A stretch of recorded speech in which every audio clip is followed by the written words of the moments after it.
ಶುಭೋದಯ ಮಕ್ಕಳೇ. ಪಾಠ 2 ನದಿಯ ಅಳಲು. ನದಿ ಅಂದರೆ ನೀರು ಹರಿಯುವ ತಾಣ, ಅದರ ಅಳಲು ಅಂದರೆ ತೊಂದರೆ, ದುಃಖ ಅಂತ. ಈ ದುಃಖ ಯಾರ ಹತ್ರ ಹೇಳ್ಕೊಳ್ತು ಅಂತ ಈ ಪಾಠದ ಮುಖಾಂತರ ನಾವು ತಿಳ್ಕೊಳ್ಳೋಣ.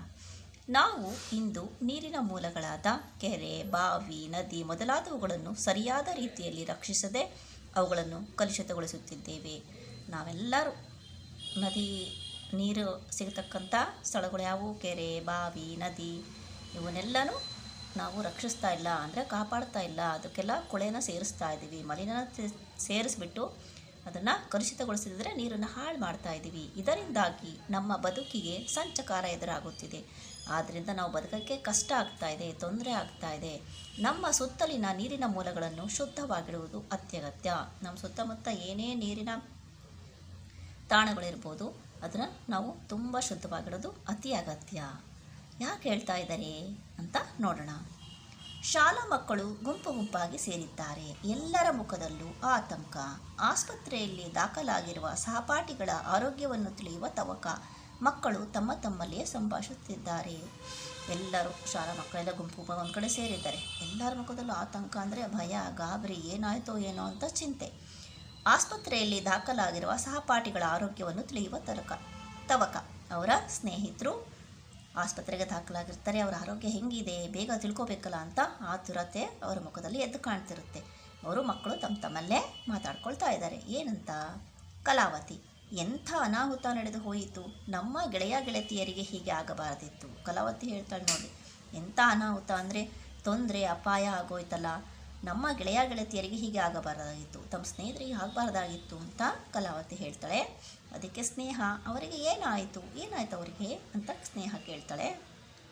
ಮನು, ಅಯ್ಯೋ ನಿನಗೆ ತಿಳಿದಿಲ್ಲವೇ, ಈಜಲು ಹೋದ ಅವರೆಲ್ಲರೂ ಆಸ್ಪತ್ರೆಗೆ ದಾಖಲಾಗಿದ್ದಾರೆ. ಅಯ್ಯೋ ನಿನಗೆ ಗೊತ್ತೇ ಇಲ್ವಾ, ಅವರು ಈಜಕ್ಕಂತ ಹೋಗಿದ್ರು, ಆದರೆ ಎಲ್ಲರೂ ಆಸ್ಪತ್ರೆಗೆ ಸೇರಿದ್ದಾರೆ ಅಂತ ಮನು ಉತ್ತರ ಕೊಡ್ತಾನೆ. ಅದಕ್ಕೆ ಶಾಂತಲಾ ಹೇಳ್ತಾಳೆ, ಆಸ್ಪತ್ರೆಗೆ ದಾಖಲಾಗಲು ಅವರಿಗೆ ಏನಾಗಿತ್ತು, ಅವ್ರಿಗೆ ಆಸ್ಪತ್ರೆಗೆ ಸೇರೋಂಥದ್ದು ಏನಾಗಿತ್ತು ಅಂತ ಶಾಂತಲಾ ಕೇಳ್ತಾಳೆ. ಸಲೀಮುಲ್ಲಾ ಹೇಳ್ತಾನೆ, ಅದಕ್ಕೆ ನಿನ್ನೆ ಭಾನುವಾರ ಶಾಲೆಗೆ ರಜೆ ಇತ್ತಲ್ಲವೇ, ಅವರೆಲ್ಲರೂ ಬೆಳಗ್ಗೆ ಆಟವಾಡಲು ಹೋಗಿದ್ದರು. ಮಧ್ಯಾಹ್ನದವರೆಗೂ ಆಟವಾಡಿ ಆನಂತರ ಸೆಕೆಯನ್ನು ತಾಳಲಾರದೆ ಊರಿನ ಪಕ್ಕದ ನದಿಯಲ್ಲಿ ಸ್ನಾನ ಮಾಡಿದರು. ಹಿಂದಿನ ದಿನ ಭಾನುವಾರ ಇರುತ್ತೆ, ರಜಾ ಇರುತ್ತಲ್ಲ, ಅದಕ್ಕೆಲ್ಲ ಮಕ್ಕಳು ಸೇರಿ ಆಟ ಆಡೋಕ್ಕೆ ಹೋಗಿದ್ರು. ಮಧ್ಯಾಹ್ನದವರೆಗೂ ಆಟ ಆಡಿ ಸಾಕಾಗಿ ಸೂರ್ಯನ ಶಾಖ ತಾಪ ತಾಳಲಾರದೆ ಸೆಕೆ ಆಗಿಬಿಡುತ್ತೆ. ಅದಕ್ಕೆ ಸೆಕೆ ತಾಳಲಾರದೆ ಸ್ನಾನ ಮಾಡೋಣ ಅಂತ ಪಕ್ಕ ನದಿಯಲ್ಲಿರೋದಕ್ಕೆ ಹೋಗಿ ಸ್ನಾನ ಮಾಡ್ತಾರೆ. ಪರಿಣಾಮವಾಗಿ ಅವರ ಮೈ ಮೇಲೆಲ್ಲ ದಪ್ಪ ದಪ್ಪ ಗುಳ್ಳೆಗಳು ಎದ್ದು ವಿಪರೀತ ತುರಿಕೆ ಪ್ರಾರಂಭವಾಯಿತು. ಅವರು ಆ ನದಿಯಲ್ಲಿ ಸ್ನಾನ ಮಾಡಿದ್ದೇ ತಡ, ಅವ್ರ ಮೈ ಮೇಲೆಲ್ಲ ದಪ್ಪ ದಪ್ಪ ಗುಳ್ಳೆಗಳು ಅಂದರೆ ಬೊಕ್ಕೆ ಅಂತೀವಲ್ಲ, ಅದಾಗಿ ವಿಪರೀತ ಅಂದರೆ ತಡೆಯೋಕ್ಕೆ ಆಗಲಾರ್ದಷ್ಟು ತುರಿಕೆ ಅಂದರೆ ಕಡಿತ ಪ್ರಾರಂಭ ಆಗ್ಬಿಡ್ತು. ನೋವು ತಾಳಲಾರದೆ ದಂಡೆಯಲ್ಲಿ ಬಿದ್ದು ಹೊರಳಾಡಿದರು. ಅದು ಎಷ್ಟು ತೀವ್ರವಾಗಿತ್ತು ಆ ಗುಳ್ಳೆಗಳ ಕಡಿತ, ನವೆ ಅಂತಂದರೆ ಅವರಿಗೆ ತಡ್ಕೊಳಕ್ಕೆ ಆಗಲಿಲ್ಲ. ಅಲ್ಲೇ ನದಿಯ ತೀರದಲ್ಲಿ ದಂಡದ ಮೇಲೆ ಹೊರಳಾಡ್ತಾ ಇರ್ತಾರೆ, ಯಾವಾಗ ಸಮಾಧಾನ ಆಗುತ್ತೋ ಅಂತ. ಯಾರೋ ದಾರಿ ಹೋಕರು ನರಳಾಟ ಕಂಡು ಅವರನ್ನು ಎತ್ತಿಕೊಂಡು ಹೋಗಿ ಆಸ್ಪತ್ರೆಗೆ ಸೇರಿಸೋದು. ದಾರಿಲಿ ಹೋಗ್ತಾ ಇರ್ತಾರಲ್ಲ ಅವರು, ಯಾಕೋ ಮಕ್ಕಳು ಹಿಂಗೆ ನರಳ್ತಾ ಇದ್ದಾರಲ್ಲ ಅಂತ ಅಂದ್ಕೊಂಡು ಅವ್ರನ್ನ ಕರ್ಕೊಂಡು ಹೋಗಿ ಆಸ್ಪತ್ರೆಗೆ ಸೇರಿಸಿದ್ರು. ಅವರ ಆರೋಗ್ಯ ತೀರಾ ಹದಗೆಟ್ಟಿತ್ತು. ಅವ್ರು ಕರ್ಕೊಂಬರೋಷ್ಟೊತ್ತಿಗೆ ಅವರ ಆರೋಗ್ಯ ಬಹಳ ಹದಗೆಟ್ಟಿತ್ತು ಅಂತ ಯಾರು ಹೇಳಿದ್ರು? ಸಲೀಮುಲ್ಲಾ ಹೇಳ್ದ. ಮಕ್ಕಳು ಆಸ್ಪತ್ರೆಗೆ ಬರುತ್ತಾರೆ. ವೈದ್ಯರು ಪರೀಕ್ಷಾ ಕೊಠಡಿಯಿಂದ ಹೊರಬರುತ್ತಾರೆ. ಮಕ್ಕಳೆಲ್ಲ ಆಸ್ಪತ್ರೆಗೆ ಬರ್ತಾರೆ, ನೋಡೋಣ ಹೆಂಗಿದ್ದಾರೆ ನಮ್ಮ ಸ್ನೇಹಿತರು ಅಂತ. ಅದೇ ಸಮಯಕ್ಕೆ ವೈದ್ಯರು, ಡಾಕ್ಟ್ರು ಪರೀಕ್ಷೆ ಮಾಡಿ ಹೊರಗಡೆ ಬರ್ತಾ ಇರ್ತಾರೆ. ದಿಲೀಪ್ ಕೇಳ್ತಾನೆ, ನಮ್ಮ ಗೆಳೆಯರ ಸ್ಥಿತಿ ಹೇಗಿದೆ ಡಾಕ್ಟರ್? ಅದಕ್ಕೆ ದಿಲೀಪ್ ಕೇಳ್ತಾನೆ, ಸರ್ ಇವಾಗ ನಮ್ಮ ಸ್ನೇಹಿತರು ಹೇಗಿದ್ದಾರೆ, ಅವರ ಸ್ಥಿತಿಗತಿ ಹೇಗಿದೆ ಆರೋಗ್ಯದ್ದು ಅಂತ ಕೇಳ್ತಾನೆ. ವೈದ್ಯರು, ಇನ್ನೂ ಏನು ಹೇಳುವಂತಿಲ್ಲ ಮಕ್ಕಳೇ, ಅವರ ಚಿಂತೆಗೆ ಕಾರಣವಿಲ್ಲ ಅಂತ ತೋರುತ್ತದೆ. ನಮಗಿನ್ನೂ ಏನು ಹೇಳೋಕ್ಕಾಗ್ತಾ ಇಲ್ಲ, ಆದರೆ ಚಿಂತೆ ಮಾಡೋ ಅವಶ್ಯಕತೆ ಇಲ್ಲ, ಹುಷಾರಾಗ್ತಾರೆ ಅಂತ ವೈದ್ಯರು ಭರವಸೆ ಕೊಡ್ತಾರೆ. ರಮ್ಯಾ, ಅವರಿಗೆ ಏನಾಗಿತ್ತು ಡಾಕ್ಟರ್, ಏನಾಗಿತ್ತು ಅವ್ರಿಗೆ ಅಂತ ರಮ್ಯಾ ಕೇಳ್ತಾಳೆ. ವೈದ್ಯರು, ಡಾಕ್ಟರ್ ಹೇಳ್ತಾರೆ, ಅವರಿಗೆ ನದಿಯ ನೀರಿನ ಮಾಲಿನ್ಯದ ಸೋಂಕು ತಗುಲಿದೆ. ಅದಕ್ಕೆ ಹೇಳ್ತಾರೆ, ನದಿಯ ನೀರಿನ ಮಾಲಿನ್ಯ ಅಂದರೆ ಕೆಟ್ಟ ನೀರಿಂದ ಅವರು ಸ್ನಾನ ಮಾಡಿದ್ದಕ್ಕೆ ಸೋಂಕು ಅಂದರೆ ಒಬ್ಬರಿಂದ ಒಬ್ಬರಿಗೆ ಹರಡತಕ್ಕ ರೋಗ ತಗುಲಿದೆ. ಪರಿಣಾಮವಾಗಿ ಇಡೀ ದೇಹದಲ್ಲಿ ಗುಳ್ಳೆಗಳೆದ್ದಿವೆ. ತುರಿಕೆ ತಡೆಯಲಾರದೆ ಮೂರ್ಛೆ ಹೋಗಿದ್ದಾರೆ. ಮಾಲಿನ್ಯದ ನೀರನ್ನು ಅವರು ಸ್ನಾನ ಮಾಡಿದ್ದಕ್ಕೆ ಸೋಂಕು ತಗಲಿ ಇಡೀ ದೇಹದ ಮೇಲೆಲ್ಲ ಗುಳ್ಳೆಗಳಾಗಿ ತುರಿಕೆ ಆಗಿ ಅದನ್ನು ಕಡ್ಸ್ಕೊಂಡು ಅವರಿಗೆ ತುರ್ಸ್ಕೊಂಡು ಸಾಕಾಗಿ ಅವರಿಗೆ ಮೂರ್ಛೆ ಹೋಗ್ಬಿಟ್ಟಿದ್ದಾರೆ ಅಂತ ಹೇಳ್ತಾರೆ. ದೀಪಕ್, ಅವರ ಜೀವಕ್ಕೆ ಏನು ಅಪಾಯವಿಲ್ಲ ತಾನೇ? ಅದಕ್ಕೆ ದೀಪಕ್ ಕೇಳ್ತಾನೆ, ಸರ್ ಅವ್ರಿಗೇನು ತೊಂದರೆ ಇಲ್ವಲ್ಲ ಜೀವಕ್ಕೆ ಅಂತ. ವೈದ್ಯರು, ಚಿಂತಿಸಬೇಡಿ ಮಕ್ಕಳೇ, ಸಕಾಲದಲ್ಲಿ ಆಸ್ಪತ್ರೆಗೆ ಬಂದ ಕಾರಣ ಸೂಕ್ತ ಚಿಕಿತ್ಸೆ ನೀಡಿದ್ದೇನೆ. ಅದಕ್ಕೆ ವೈದ್ಯರು ಹೇಳ್ತಾರೆ, ಏನು ಚಿಂತೆ ಪಡಬೇಕಾದ ಸಂದರ್ಭ ಇಲ್ಲ. ಸಕಾಲ ಅಂದರೆ ಸರಿಯಾದ ಸಮಯಕ್ಕೆ ಆಸ್ಪತ್ರೆಗೆ ಕರ್ಕೊಂಡು ಬಂದು ಸೇರಿಸಿದ್ದಾರೆ, ನಾನು ಅದಕ್ಕೆ ತಕ್ಕಂಥ ಚಿಕಿತ್ಸೆ ಕೊಟ್ಟಿದ್ದೀನಿ, ಅದಕ್ಕೇನು ಚಿಂತೆ ಮಾಡಬೇಡಿ ಅಂತ ಹೇಳ್ತಾರೆ. ರೀಟಾ, ನಾವು ಅವರನ್ನು ನೋಡಬಹುದೇ? ಅದಕ್ಕೆ ರೀಟಾ ಕೇಳ್ತಾರೆ, ನಾವು ಅವರನ್ನು ನೋಡ್ಬೋದಾ ಸರ್ ಅಂತ. ವೈದ್ಯರು, ಈಗ ಬೇಡ ಮಕ್ಕಳೇ, ಸಂಜೆ ಬನ್ನಿ, ಈಗ ಬೇಡ, ಸಾಯಂಕಾಲ ಬಂದು ನೋಡಿ ಅಂತ ವೈದ್ಯರು ಹೇಳ್ತಾರೆ. ವೈದ್ಯರು ಹೇಳಿದ ಮಾತುಗಳನ್ನು ಕೇಳಿದ ಮಕ್ಕಳು ನದಿಯ ದಂಡೆಗೆ ಬರುತ್ತಾರೆ. ಅದಕ್ಕೆ ವೈದ್ಯರು ಹೇಳ್ತಾರಲ್ಲ, ನದಿಯಲ್ಲಿ ಸ್ನಾನ ಮಾಡೋದಕ್ಕೆ ಹಿಂಗಾಯಿತು ಅಂತ, ಆ ನದಿ ನೋಡೋಣ ಅಂತ ಎಲ್ಲರೂ ನದಿ ದಂಡೆಗೆ ಬರ್ತಾರೆ.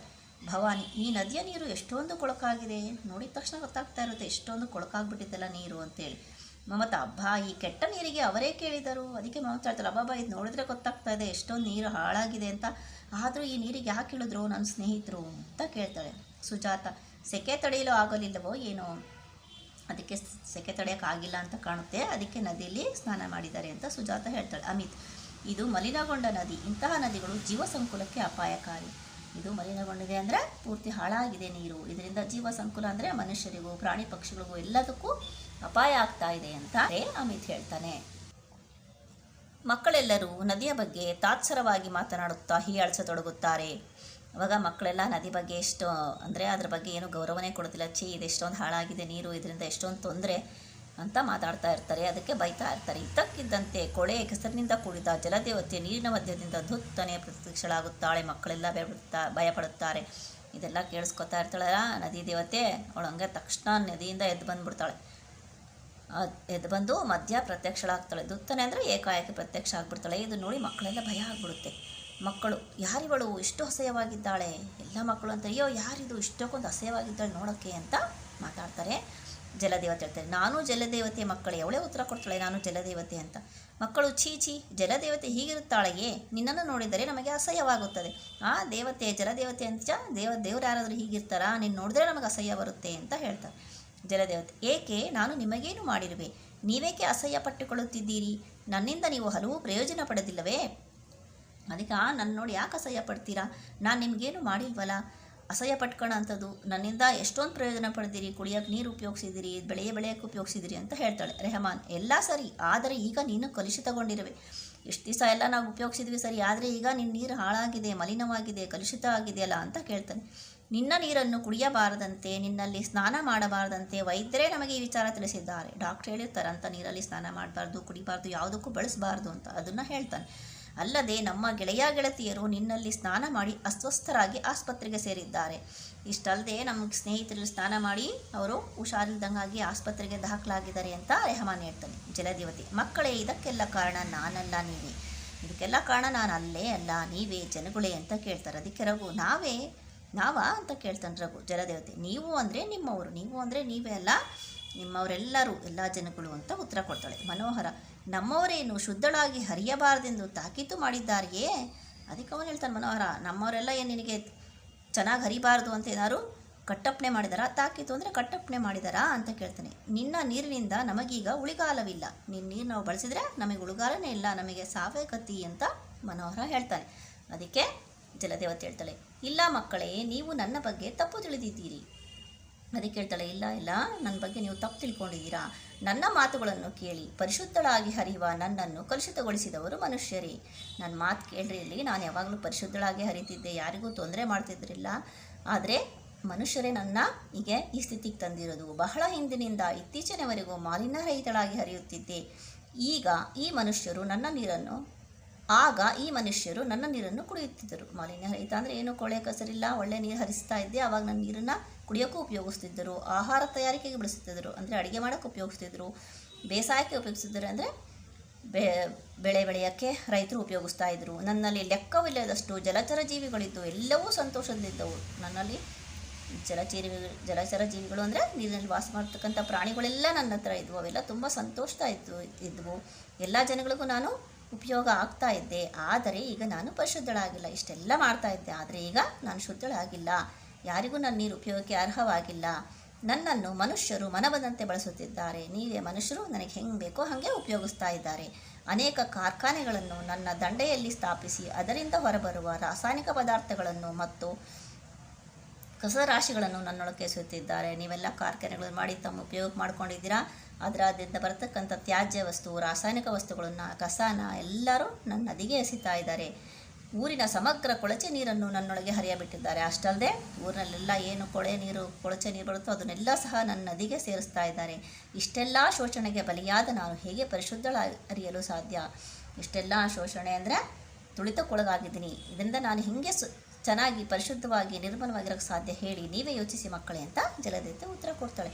ಮಕ್ಕಳು ನೀನು ಹೇಳುತ್ತಿರುವುದಾದರೂ ಏನು? ಅದಕ್ಕೆ ಮಕ್ಕಳು ಕೇಳ್ತಾರೆ, ನೀನು ಏನು ಹೇಳ್ತಾ ಇದೆಯಾ, ನಾವೇ ಮಾಡಿದ್ದೀವಾ ಅಂತ ಕೇಳ್ತಾರೆ ಜಲದೇವತೆ. ನಾನು ಹೇಳುವುದಿಷ್ಟೇ, ಮನುಷ್ಯರು ಹೀಗೆಯೇ ಮಾಲಿನ್ಯ ಮಾಡುವುದನ್ನು ಮುಂದುವರಿಸಿದಾದರೆ ನಾನು ವಿಷಕನ್ಯೆ ಎಂಬ ಪಟ್ಟ ಧರಿಸುವ ಕಾಲ ದೂರವಿಲ್ಲ. ನಾನು ಈಗಾಗಲೇ ನನ್ನ ನೀರೆಲ್ಲ ಮಲಿನ ಆಗಿದೆ, ಉಪಯೋಗ ಬರದೇ ಇರೋದಂಗಾಗಿದೆ. ಇನ್ನು ನೀವು ಹೀಗೆ ಮನುಷ್ಯರು ಮಾಡ್ತಾಯಿದ್ರೆ ನಾನು ವಿಷಕನ್ಯೆನೇ ಆಗ್ಬಿಡ್ತೀನಿ ಅಷ್ಟೇ. ನಾನು ಯಾರ ಬಳಿ ನನ್ನ ನೋವನ್ನು ಹೇಳಿಕೊಳ್ಳಲಿ? ಇದೆಲ್ಲ ಕಷ್ಟ, ಸಂಕಷ್ಟ, ನೋವನ್ನು ನಾನು ಯಾರ ಹತ್ರ ಹೇಳ್ಕೊಳ್ಳಿ ಅಂತ ಜಲದೇವತೆ ಮಕ್ಕಳ ಹತ್ರ ಹೇಳ್ತಾಳೆ. ಮಕ್ಕಳು ಚಿಂತಾಕ್ರಾಂತರಾಗಿ, ದೇವತೆಗೆ ನೀನು ಮತ್ತೆ ಮೊದಲಿನದಾಗಲು ಸಾಧ್ಯವಿಲ್ಲದೆ. ಅದಕ್ಕೆ ಮಕ್ಕಳಿಗೆಲ್ಲ ಅನಿಸುತ್ತೆ, ಯೋಚನೆ ಮಾಡ್ತಾರೆ, ಹೌದಲ್ಲ ಎಷ್ಟು ಚೆನ್ನಾಗಿರೋ ನದಿ, ಎಲ್ಲ ಉಪಯೋಗ ಆಗ್ತಿರ್ತಕ್ಕಂಥ ನದಿನ ನಾವು ಜನಗಳೇ ಮನುಷ್ಯರೇ ಹಾಳು ಮಾಡಿದ್ದೀವಲ್ಲ. ಅದಕ್ಕೆ ದೇವತೆರು ಕೇಳ್ತಾಳೆ, ನೀನು ಮತ್ತೆ ಮೊದಲಂತ ಆಗಕ್ಕೆ ಸಾಧ್ಯವಿಲ್ವಾ ಅಂತ ಜಲದೇವತೆ. ಇದೇ ಮಕ್ಕಳೇ, ನನ್ನ ಮೇಲಾಗುತ್ತಿರುವ ದೌರ್ಜನ್ಯ ಸಂಪೂರ್ಣವಾಗಿ ನಿಲ್ಲಬೇಕು. ಇದೇ ಯಾಕಿಲ್ಲ, ನನ್ನ ಮೇಲೆ ದೌರ್ಜನ್ಯ ಅಂದರೆ ದಬ್ಬಾಳಕ್ಕೆ ಹಿಂಸೆ ಮಾಡ್ತಾ ಇದ್ದಾರೆ, ತ್ಯಾಜ್ಯದನ್ನ ನನ್ನ ನೀರಿಗೆ ಸೇರಿಸ್ತಾ ಇದ್ದಾರೆ, ಅದೆಲ್ಲನೂ ಹೋಗಬೇಕು. ಎಲ್ಲರೂ ನನ್ನನ್ನು ಶುದ್ಧಗೊಳಿಸಲು ಶ್ರಮಿಸಬೇಕು. ಪ್ರತಿಯೊಬ್ಬರೂ ಸಹ ನಾನು ಶುದ್ಧವಾಗಿ ಹರಿಯೋಕ್ಕೆ ಶ್ರಮ ಪಡಬೇಕು. ನನ್ನಲ್ಲಿ ಯಾವುದೇ ಬಗೆಯ ಮಲಿನ ವಸ್ತು ಸೇರದಂತೆ ನೋಡಿಕೊಂಡರೆ ಮೊದಲಿನಂತೆಯೇ ಪರಿಶುದ್ಧಳಾಗಿ ಹರಿಯಬಲ್ಲೆ. ಇನ್ನು ಮುಂದಾದ್ರೂ ಯಾರು ಏನು ಕಸನ, ತ್ಯಾಜ್ಯ ವಸ್ತುನ ಮತ್ತು ಕಾರ್ಖಾನೆಯ ಮಲಿನವನ್ನು ಸೇರಿಸದೇ ಇದ್ದರೆ ನಾನು ಮತ್ತೆ ಪರಿಶುದ್ಧಳಾಗಿ ಹರಿತೀನಿ. ಹಾಗಾದರೆ ಈಗ ಹೇಳಿ ಮಕ್ಕಳೇ, ನನಗಾಗಿ ನೀವೇನು ಮಾಡಬಲ್ಲಿರಿ? ನೋಡಿರಿ, ನಾನು ಸರಿ ಹೋಗೋಕ್ಕೆ ಒಂದು ದಾರಿ ಇದೆ, ಅದಕ್ಕೆ ನೀವು ನನಗೇನು ಮಾಡ್ತೀರಾ ಅಂತ ಮಕ್ಕಳನ್ನ ಜಲದೇವತೆ ಕೇಳ್ತಾಳೆ. ಮಕ್ಕಳೆಲ್ಲ, ತಾಯಿ ನಾವೆಲ್ಲರೂ ನಿನ್ನ ಮಾಲಿನ್ಯ ತಡೆಯಲು ಶ್ರಮಿಸುತ್ತೀವಿ. ಅದಕ್ಕೆಲ್ಲ ಮಕ್ಕಳು ಹೇಳ್ತಾರೆ, ತಾಯಿ ನಾನು ನಿಮಗೆ ಮಾಲಿನ್ಯ ತಡೆಯಲು ಅಂದರೆ ನಿನಗೇನು ಕಸ ರಾಶಿ ಸೇರದೆ ಇರೋಂಗೆ ಪರಿಶುದ್ಧಳಾಗಿರೋಂಗೆ ಆದಷ್ಟು ನಾವು ಶ್ರಮಿಸ್ತೀವಿ. ಇಂದಿನಿಂದಲೇ ಪಣ ತೊಟ್ಟು ನಿನ್ನನ್ನು ಪರಿಶುದ್ಧಳವಾಗಲು ಪ್ರಯತ್ನಿಸುತ್ತೇವೆ. ಇಂದಿನಿಂದಲೇ ಪಣ ತೊಟ್ಟು ಅಂದರೆ ಬಿಟ್ಟು ಬಿಡ್ದಂಗೆ, ಛಲ ಬಿಡ್ದಂಗೆ ನಿನ್ನ ಪರಿಶುದ್ಧಳಾಗಿಡೋಕ್ಕೆ ನಾವು ಪ್ರಯತ್ನ ಪಡ್ತೀವಿ ಅಂತ ಮಕ್ಕಳು ಉತ್ತರ ಕೊಡ್ತಾರೆ. ಜಲದೇವತೆ, ಧನ್ಯ ಮಕ್ಕಳೇ ಧನ್ಯ, ಅಂತರ್ಧಾನಳಾಗೋಳು. ಧನ್ಯ ಅದೇ ನಾನು, ನೀವು ಅದನ್ನು ಮಾಡಿರಿ ಅಂತೇಳಿ ಅಂತರ್ಧಾನ ಅಂದರೆ ಮರೆ ಆಗ್ತಾಳೆ. ಮಕ್ಕಳು ತಮ್ಮ ಹೆತ್ತವರ ಹಾಗೂ ಊರವರ ಸಹಕಾರದೊಂದಿಗೆ ನದಿಯನ್ನು ಶುಚಿವಾಗಿಡುವ ಜವಾಬ್ದಾರಿಯನ್ನು ವಹಿಸಿಕೊಂಡರು. ಆಗ ಮಕ್ಕಳೆಲ್ಲ ತಮ್ಮ ಹೆತ್ತವರು ಅಂದರೆ ತಂದೆ ತಾಯಿಗಳು, ಊರವರ ಅಂದರೆ ಊರಿನ ಜನಗಳು, ಅವರೆಲ್ಲ ಸೇರಿಬಿಟ್ಟು ಅವರ ಸಹಕಾರ ಅಂದರೆ ಇವರಿಗೆ ಸಾಥ್ ಕೊಡ್ತಾರೆ. ಅಂದರೆ ಅವ್ರು ಹೇಳಿದ್ದನ್ನು ಕೇಳಿ ಜಲದೇವತೆ ಏನು ಹೇಳ್ತಾರೋ ಅದನ್ನು ಪಾಲಿಸೋಕ್ಕೆ ಅವರೆಲ್ಲ ಒಪ್ಕೊತಾರೆ. ಆವಾಗ ನದಿನ ಶುಚಿಯಾಗಿಡೋ ಕಾರ್ಯನ ಎಲ್ಲರೂ ಊರಿನವರೆಲ್ಲ ಸೇರಿ ಜವಾಬ್ದಾರಿ ವಹಿಸ್ಕೊಂಡು ಅದನ್ನು ನಡೆಸ್ಕೊಡ್ತಾರೆ. ನಾವು ಸಹ ಯಾವುದೇ ನೀರಿನ ಮೂಲನ ಹಾಳು ಮಾಡದೇ ಇರೋಂಗೆ ನಾವು ನೋಡ್ಕೋಬೇಕು ಮಕ್ಕಳೇ. ಇದರಿಂದ ನಾವು ತಿಳ್ಕೊಬೇಕು ಇದನ್ನು.